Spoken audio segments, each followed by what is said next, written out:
नमस्कार मित्रों, टीएस की बात में आपका स्वागत है। मैं हूं त्रिवेणी सिंह। जम्मू कश्मीर की राजनीति में कोहराम मचा हुआ है। फारूक अब्दुल्ला,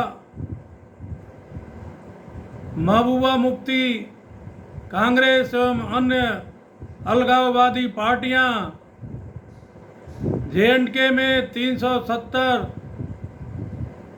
तथा 35 हटने से उनका साम्राज्य दरकने लगा है। भारत सरकार ने पूरे सीटों का डिलिमिटेशन करा दिया है। अब जेएंडके में 114 सीटें होंगी, जिसमें 23 सीटें पाक ऑक्युपाइड कश्मीर के लिए रखा गया है तथा टोटल 90 सीटों पर चुनाव होगा।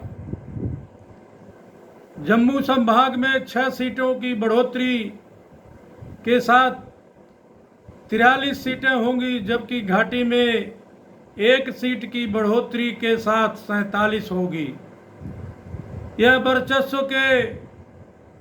वर्चस्व को तोड़ेगा।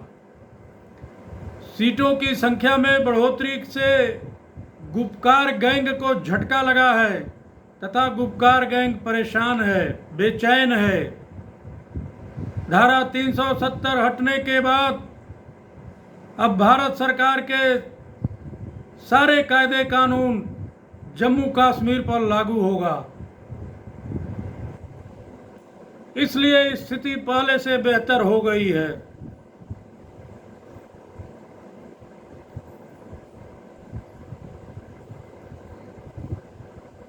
एक 150 भारतीय कानून जेएंडके पर लागू नहीं होते थे, लेकिन अब धारा 370 हटने के बाद अब वो सारे कानून जेएंडके पर लागू होंगे। डीटीसी चुनाव में लोगों ने बढ़ चढ़ करके हिस्सा लिया। इससे घाटी में विकास हुआ, स्कूलों में अच्छी पढ़ाई शुरू हो गई। लोगों ने अपने बच्चों के सुरक्षित भविष्य के लिए वोट डाले थे। जेएंडके में चीफ इलेक्शन कमीशन ने वोटर लिस्ट का रिवीजन कर रहा है। अक्टूबर तक जो लोग 18 वर्ष की आयु पूरा कर रहे हैं, उन सभी लोगों का वोटर के रूप में रजिस्ट्रेशन करा सकते हैं। पैरामिलिट्री फोर्स के लोग तथा जो लोग वहां पर नौकरी एवं व्यापार कर रहे हैं, वह लोग भी अपना रजिस्ट्रेशन करा सकते हैं। इस तरह से जेएंडके में मतदाता लिस्ट में 25 लाख लोगों का नाम बढ़ जाएगा। डिलिमिटेशन के वजह से अब हर लोकसभा सीट में विधानसभा की सीटों की संख्या बढ़ जाएगी। अब जब जेएंडके में इंटीग्रेशन की बात होगी, तब सरदार पटेल का नाम लिया जाएगा, क्योंकि पटेल साहब ने नेहरू जी से आग्रह किया था कि रिटायर्ड आर्मी अफसर और पैरामिलिट्री फोर्सेज के अफसर को जेएंडके में बसाया जाए, लेकिन नेहरू जी इस बात को नहीं माने। ऐसा अगर होता तो अलगाववाद पर नकेल कसा जा सकता था। फारूक अब्दुल्ला, महबूबा मुफ्ती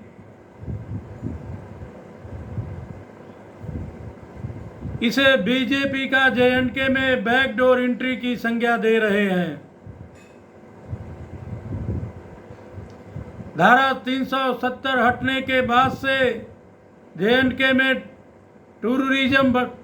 टूरिज्म बढ़ा है। ज़्यादा टूरिस्ट जेएंडके में गए हैं। शिक्षा में सुधार हुआ है। लेकिन जेएंडके में परिवारवादी पार्टियों को झटका लगा है, क्योंकि परिवारवादी पार्टियों की क्रिकेट घोटाला, बैंक घोटाला एवं अन्य घोटालों में नाम है और उसकी जांच चल रही है और इन लोगों को जेल जाने का डर सता रहा है। 25 नवंबर तक जेएनके में मतदाता सूची का रिवीजन हो जाएगा। उसके बाद अगले 10 महीनों के अंदर ही जेएनके में चुनाव हो जाने की संभावना है। इस तरह से बीजेपी की सीटों में बढ़ोतरी की प्रबल संभावना है।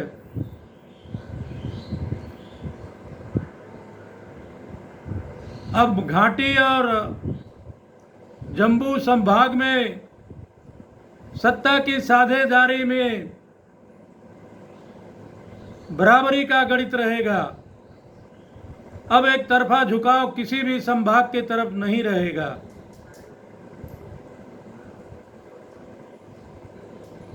अभी तो इतना ही, फिर अगले किसी सब्जेक्ट पर अगले वीडियो में।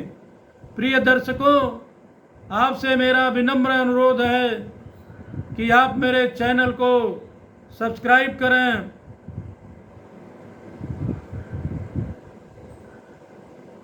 मेरे वीडियो को शेयर करें, मेरे वीडियो को लाइक करें तथा कमेंट्स करें एवं बेल आइकन की बटन दबाना ना भूलें ताकि अगले वीडियो का नोटिफिकेशन आप लोगों तक पहुंचता रहे। धन्यवाद।